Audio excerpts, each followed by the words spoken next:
नमस्कार. आपल्या सर्वांना माहीत आहे की WRDच्या म्हणजेच इरिगेशन डिपार्टमेंटच्या 2019मध्ये ज्या जागा भरल्या गेल्या होत्या त्यावर एक्झाम लवकरच होणार आहे. त्यासाठी आपण आपल्या चॅनलवर प्रिव्हियस इयर क्वेश्चन्स हे कव्हर करत आहोत. 25 नोव्हेंबर 2016ला शिफ्ट 2मध्ये झालेला WRD JEEचा पेपर जो आहे तो आपण प्रिव्हियस व्हिडिओमध्ये RCC आणि कॉन्क्रीट टेक्नॉलॉजीचे प्रश्न पाहिलेले आहेत. आजच्या या व्हिडिओमध्ये आपण फ्लूइड मेकॅनिक्स आणि जिओटेक्निकल इंजिनिअरिंग या दोन सब्जेक्टवरचे क्वेश्चन्स पाहणार आहोत. तुम्हाला हा व्हिडिओ सिव्हिल सिस्टर्स आणि टीम ER या दोन्ही चॅनलवर उपलब्ध होऊन जाईल. तुम्ही चॅनलवर नवीन आहात तर चॅनलला सबस्क्राईब करायला विसरू नका आणि व्हिडिओ एंडपर्यंत नक्कीच बघा, कारण या ठिकाणी एकदम करेक्ट इन्फॉर्मेशन शेअर केली जाणार आहे. तर चला आता व्हिडिओला सुरुवात करूया. WRD JEEच्या पेपरमध्ये फ्लूइड मेकॅनिक्स या सब्जेक्टवर नियर अबाउट 9 ते 10 प्रश्न विचारले जातात. प्रत्येक प्रश्न हा 2 मार्काला आहे. कोणत्या प्रकारचे प्रश्न असतात ते पाहूयात. सगळ्यात अगोदर आपला पहिला प्रश्न आहे ओपन चॅनलविषयी विचारलेला आहे. If a open channel having longitudinal slope of 1 vertical in 100 horizontal, 1:100 vertical is to horizontal चा स्लोप दिलेला आहे. जर हा स्लोप 1:400 ला चेंज केला, keeping all the parameters same, remaining सगळे पॅरामीटर्स सेम ठेवले तर ratio of velocity of flow to the original value will be. वेलोसिटीमध्ये काय फरक पडतो हे आपल्याला पाहायचं आहे.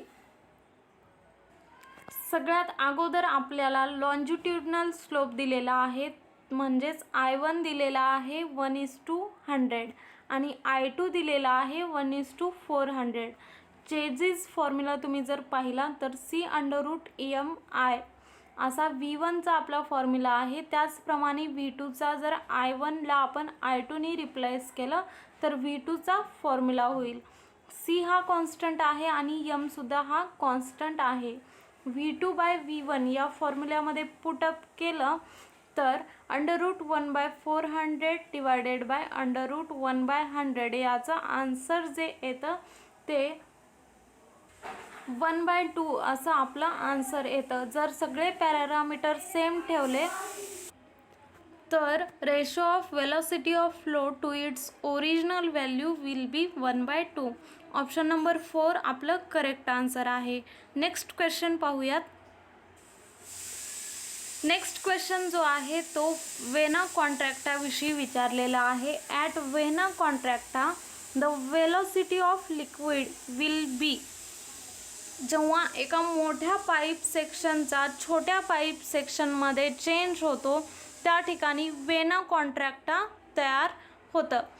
वेना कॉन्ट्रॅक्टाची पोझिशन जेव्हा तयार होते तेव्हा प्रेशर जे आहे, लिक्विडचं प्रेशर जे आहे ते 0 होतं, मिनिमम होतं आणि अशा वेळेला लिक्विडची वेलोसिटी जी आहे ती मॅक्झिमम असते. तुम्ही या इमेजमध्ये पाहू शकता, या ठिकाणी प्रेशर आणि वेलोसिटी अशा 2 लाईन्स दाखवलेल्या आहेत. वेलोसिटी अचानक इन्क्रीज झालेली आहे आणि प्रेशर डिक्रीज झालेला आहे. आणि आपल्या क्वेश्चनमध्ये विचारल्याप्रमाणे at vena contracta the velocity of liquid will be maximum. Option number 4 हे आपलं करेक्ट आन्सर आहे. नेक्स्ट क्वेश्चन आहे if fluid properties at any given section do not change with the time then the flow is called. Definition विचारलेली आहे. जर fluid properties at any given section, कोणत्याही सेक्शनला do not change with the time, टाईमनुसार change होत नाहीत. प्रेझेंटला जर फ्लूइडची property एखादी असेल, X असेल, तर फ्युचरमध्ये सुद्धा फ्लूइडची तीच प्रॉपर्टी राहणार आहे. ती टाईमनुसार चेंज होत नाही. अशा फ्लोला स्टेडी फ्लो म्हणतात. ऑप्शन नंबर 1 जो आहे तो आपला करेक्ट आन्सर आहे. डायग्राममधून तुम्ही आणखीन क्लिअर करून घेऊ शकता. प्रेझेंटला जी फ्लुइड प्रॉपर्टी आहे तीच फ्युचरला जर राहत असेल आणि टायमिंगनुसार प्रॉपर्टी चेंज होत नसतील तर त्या फ्लोला स्टेडी फ्लो असं म्हणतात. या क्वेश्चनमध्ये आपल्याला बर्नॉलीज इक्वेशन विषयी विचारलेला आहे. बर्नॉलीज इक्वेशन तुम्हाला सर्वांना माहीत असेल. Bernoulli's equation states that sum of all forms of energy, ज्या 3 एनर्जी आहेत त्या तिन्ही एनर्जीची sum in a fluid flowing along an enclosed path. एखाद्या एनक्लोज्ड पाथमधून जर फ्लुइड फ्लो होत असेल आणि तिन्ही फॉर्म्सच्या एनर्जीची sum is the same at any 2 points in that path. त्या पाथमधील दोन्ही जे काही पॉईंट्स असतील त्या पॉईंट्सना सेम असते. एखादा फ्लुइड एखाद्या एक्स पाथनी जर फ्लो होत असेल तर त्या पाथवर असलेल्या 2 पॉईंट्सवर sum of all forms of energy is same असते. हा आपला बर्नॉलीज इक्वेशन स्टेट करतो. त्यामुळे law of conservation of energies म्हणजे बर्नॉलीज इक्वेशन आहे. त्यामुळे याचं करेक्ट आन्सर जे आहे ते ऑप्शन नंबर 2 आहे. नेक्स्ट क्वेश्चन आपला विचारलेला आहे तो म्हणजे head loss due to friction. Question काय आहे ते पाहूयात. If length of pipe is doubled, जर पाईपची लेंथ डबल केली then ratio of head loss due to friction with the original value will be. जर पाईपची लेंथ डबल केली तर head loss due to friction with the original value will be. Original व्हॅल्यूच्या किती पटीने head loss due to friction वाढतं हे आपल्याला विचारलेलं आहे. हेड लॉस ड्यू टू फ्रिक्शनचा फॉर्म्युला आपण या ठिकाणी पाहू शकतो. 4FLV² असा आपला हेड लॉस ड्यू टू फ्रिक्शनचा फॉर्म्युला आहे. त्यामध्ये F जो आहे तो डार्सीज फ्रिक्शन फॅक्टर आहे, युनिटलेस फॅक्टर आहे. त्यानंतर L जी आहे ती आपली पाईपची लेंथ आहे, मीटरमध्ये आपण ती लेंथ घेतो. त्यानंतर V जी आहे ती फ्लुइडची वेलोसिटी आहे मीटर पर सेकंदमध्ये. G जो आहे तो ग्रॅव्हिटी कॉन्स्टंट आहे. त्यानंतर D जो आहे तो इनसाइड पाईप डायमीटर आहे मीटरमध्ये. मग या ठिकाणी आपण FVGD हे फॅक्टर सेम ठेवून पाईप लेंथ पहिल्या एक्झाम्पलमध्ये 5 मीटर कन्सिडर केली आणि त्यानुसार 4FLV²/2GD या फॉर्म्युल्याने जर तुम्ही head loss due to friction calculate केला तर त्या ठिकाणी 0.99 या पद्धतीचं head loss due to friction येतं. पण आता जर आपल्याला क्वेश्चनमध्ये विचारल्याप्रमाणे पाईप लेंथ डबल केल्यानंतर head loss due to friction ही जी व्हॅल्यू आहे ती किती पटीने वाढू शकते किंवा कमी होऊ शकते हे आपल्याला पाहायचं आहे. आपण या ठिकाणी Darcy's friction factor, fluid velocity, gravity constant आणि इनसाइड पाईप डायमीटर जे आहे ते सेम ठेवणार आहोत. फक्त आणि फक्त पाईप लेंथ 5 मीटर घेतली होती त्याला डबल करून आपण या ठिकाणी 10 मीटर पाईप लेंथ कन्सिडर करणार आहोत. आणि 4FLV²/2GD या फॉर्म्युल्यामध्ये पुटअप केल्यानंतर आपली जी व्हॅल्यू आहे ती 1.98 या ठिकाणी head loss due to friction येणार आहे. पण जर तुम्हाला डायरेक्टली आन्सर काढायचं असेल तर तुम्ही 0.99ला जर 2नी गुणलं तर आपली 1.98 ही सुद्धा व्हॅल्यू येऊ शकते. इन शॉर्ट तुम्ही पाहू शकता जर पाईप लेंथ आपण डबल केली तर head loss due to friction हे डबल होतं. त्यामुळे आपल्याला क्वेश्चनमध्ये विचारल्याप्रमाणे if length of pipe is doubled 5 मीटरचं 10 मीटर केली then ratio of head loss due to friction with the original value will be doubled. अशा पद्धतीचा आपला आन्सर आहे. ऑप्शन नंबर 1 हा आपला करेक्ट आन्सर आहे. नेक्स्ट क्वेश्चन आपल्याला रिॲक्शन टर्बाईन विषयी विचारलेला आहे. सगळ्यात अगोदर रिॲक्शन टर्बाईनची कन्सेप्ट पाहून घेऊयात. रिॲक्शन टर्बाईनमध्ये हॉरिझॉन्टल किंवा व्हर्टिकल व्हील असतं, ज्यामध्ये व्हील कम्प्लिटली सबमर्ज्ड असतं. व्हील जे आहे ते कम्प्लिटली पाण्यामध्ये सबमर्ज्ड असतं आणि त्यामुळे टर्ब्युलन्स जो आहे तो रेड्यूस होतो. रिॲक्शन टर्बाईन लॉन स्प्रिंकलरसारखं रोटेटिंग ॲक्शनमध्ये काम करतं, ज्यामध्ये water at a central point is under pressure. व्हीलच्या सेंट्रल पॉईंटला वॉटर जे आहे ते अंडर प्रेशर असतं and escapes from the ends of the blades. आणि वॉटर जे आहे ते ब्लेड्सच्या एंडमधनं एस्केप होतं, कॉझिंग रोटेशन. व्हील फिरत असताना स्टार्टिंगला सेंटरला जे वॉटर आहे ते अंडर प्रेशर असतं आणि व्हील्स फिरत असल्यामुळे त्याचे जे ब्लेड्स आहेत त्यामधून वॉटर एस्केप होतं रोटेट होत असताना. ही रिॲक्शन टर्बाईनची कन्सेप्ट आहे. Reaction turbine operates at under pressure हे आपलं करेक्ट आन्सर आहे, कारण water at a central point is under pressure असं या ठिकाणी म्हणलेलं आहे. रिॲक्शन टर्बाईनच्या सेंट्रल पॉईंटला वॉटर जे आहे ते अंडर प्रेशर असतं आणि त्यानंतर रोटेशनमुळे ब्लेड्समधनं वॉटर निघून जातं. अशा पद्धतीचं आपलं रिॲक्शन टर्बाईनची वर्किंग कंडिशन असते. त्यामुळे करेक्ट आन्सर जे आहे ते आपलं option number 1 under pressure. Next question जो विचारलेला आहे तो सिम्पल मॅनोमीटर विषयी विचारलेला आहे. सिम्पल मॅनोमीटरची रचना कशी असते ते जाणून घेऊयात. सिम्पल मॅनोमीटर म्हणजे ग्लास ट्यूब आहे, ज्याचा पहिला जो एंड आहे तो connected to a point where pressure is to be measured. अशा पॉईंटला कनेक्टेड असतो ज्याचं प्रेशर मेजर करायचं असतं and other end remains open to atmosphere. पहिला जो एंड आहे अशा लिक्विडला जॉईंट केलेला असतं ज्या ठिकाणी प्रेशर मेजर करायचं असतं आणि दुसरं जे एंड आहे ते ओपन टू ॲटमॉस्फिअर असतं. अशी सिम्पल मॅनोमीटरची रचना केलेली असते.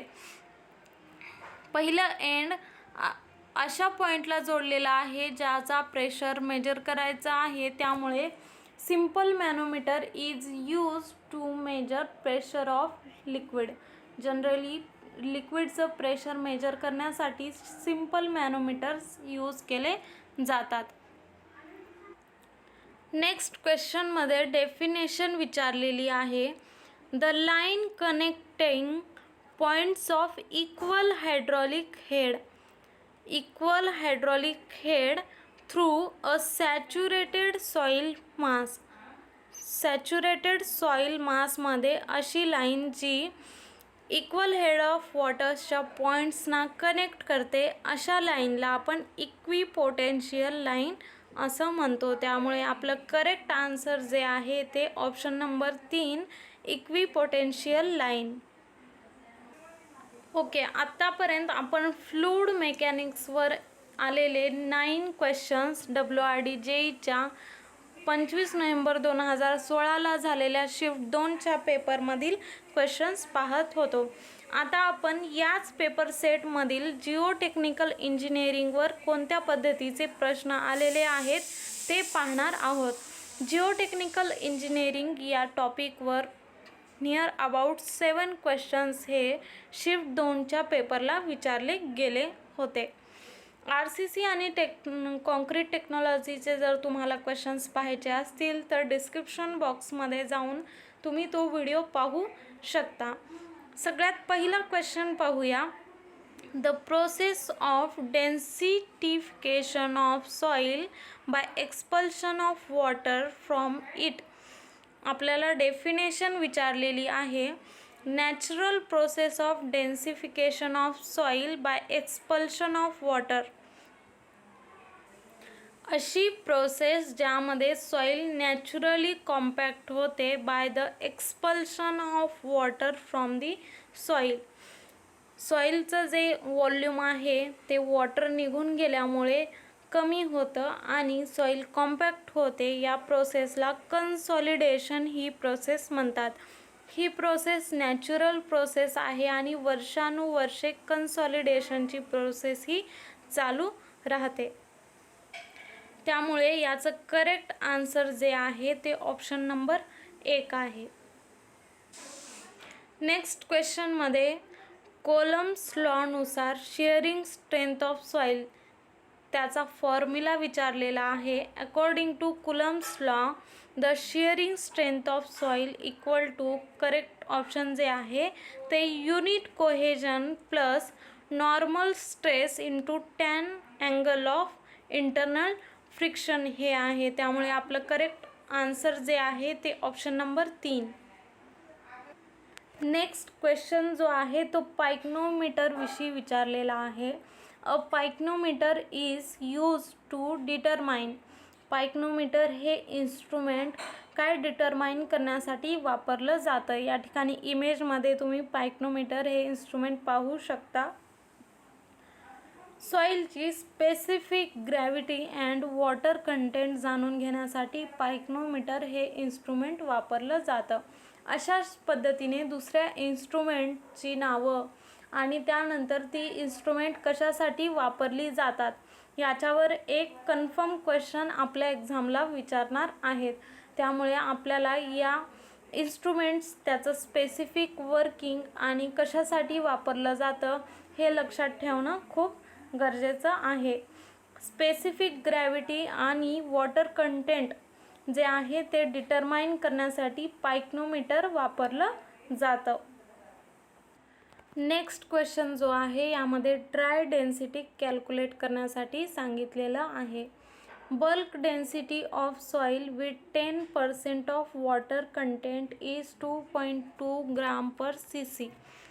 बल्क डेन्सिटी दिलेली आहे 2.2 ग्राम पर cc आणि वॉटर कंटेंट दिलेला आहे 10%. तर dry density equal to bulk density divided by 1 plus water content या फॉर्म्युल्याने आपण सॉईलची ड्राय डेन्सिटी कॅल्क्युलेट करू शकतो. आणि कॅल्क्युलेशन केल्यानंतर करेक्ट ऑप्शन जे आहे करेक्ट आन्सर जे आहे ते 2 ग्राम पर cc अशी सॉईलची ड्राय डेन्सिटी येते. त्यामुळे ऑप्शन नंबर 3 जे आहे ते आपलं करेक्ट आन्सर आहे.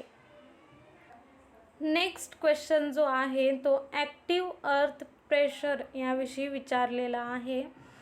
The active earth pressure of a soil is defined as the lateral pressure exerted by soil. सॉईलचं जे लॅटरल प्रेशर आहे lateral pressure exerted by soil when the retaining wall tends to move away from the backfill soil. जेव्हा retaining wall बॅकफिल soil पासनं दूर जाण्याचा प्रयत्न करते तेव्हा त्या प्रेशरला जे म्हणतात ते ॲक्टिव्ह अर्थ प्रेशर अशा पद्धतीने त्याला अर्थ प्रेशरची डेफिनेशन दिलेली आहे. Retaining wall tends to move away from the backfill soil. Retaining wall जी आहे ती बॅकफिल सॉईलपासनं दूर जाण्याचा प्रयत्न करते तेव्हा जे प्रेशर येतं त्याला ॲक्टिव्ह अर्थ प्रेशर असे म्हणतात. नेक्स्ट क्वेश्चन आणखीन एक क्वेश्चन विचारलेला आहे तो म्हणजे इन्स्ट्रुमेंटचा यूज विचारलेला आहे. टेस्ट विचारलेली आहे. Plate load test is useful to determine. Plate load test जी आहे ती काय डिटरमाइन करण्यासाठी वापरली जाते तर bearing capacity and settlement of foundation ह्या 2 थिंग्स जाणून घेण्यासाठी प्लेट लोड टेस्ट ही परफॉर्म केली जाते. नेक्स्ट क्वेश्चन आहे. If size gradation curve of the soil. सॉईलचा जो साईज ग्रेडेशन कर्व आहे lies below the specified size gradation curve. त्या स्पेसिफाईड साईज ग्रेडेशन कर्वच्या बिलो जर लाय करत असेल तर soil he courser than the specified gradation असते आणि जर अबोव लाय करत असेल तर फायनर दॅन स्पेसिफाईड ग्रेडेशन असते. बिलो असल्यामुळे या ठिकाणी आपलं करेक्ट आन्सर जे आहे ते courser than the specified gradation म्हणजेच ऑप्शन नंबर 2 हे आपलं करेक्ट आन्सर आहे. तर मित्रांनो, आपण आजच्या या व्हिडिओमध्ये फ्लूइड मेकॅनिक्स आणि जिओटेक्निकल इंजिनिअरिंगवर WRD JEEच्या एक्झाममध्ये आलेले प्रिव्हियस इयर क्वेश्चन्स पाहिले. अगोदरच्या व्हिडिओमध्ये आपण RCC आणि कॉन्क्रीट टेक्नॉलॉजीचे जे 9 आणि 10 क्वेश्चन्स होते ते कवर केलेले आहेत. पुढच्या व्हिडिओमध्ये आपण बिल्डिंग कन्स्ट्रक्शन, सर्वेइंग, CPM पट आणि अशाच आणखीन काही सब्जेक्टवर जे काही क्वेश्चन्स विचारले जाणार आहेत ते कवर करणार आहोत. व्हिडिओ एंडपर्यंत पाहिल्याबद्दल धन्यवाद. आपल्याला व्हिडिओ कसा वाटला कमेंट करून नक्की कळवा. काही ॲडिशन्स गरजेचे असतील तरी कळवा आणि व्हिडिओ आवडला तर चॅनलला सबस्क्राईब करा आणि आपल्या मित्रांना पण शेअर करायला विसरू नका. भेटूया पुढच्या व्हिडिओमध्ये आपल्या क्वेश्चनचा पुढचा पार्ट घेऊन. ठीक आहे. Thank you all of you.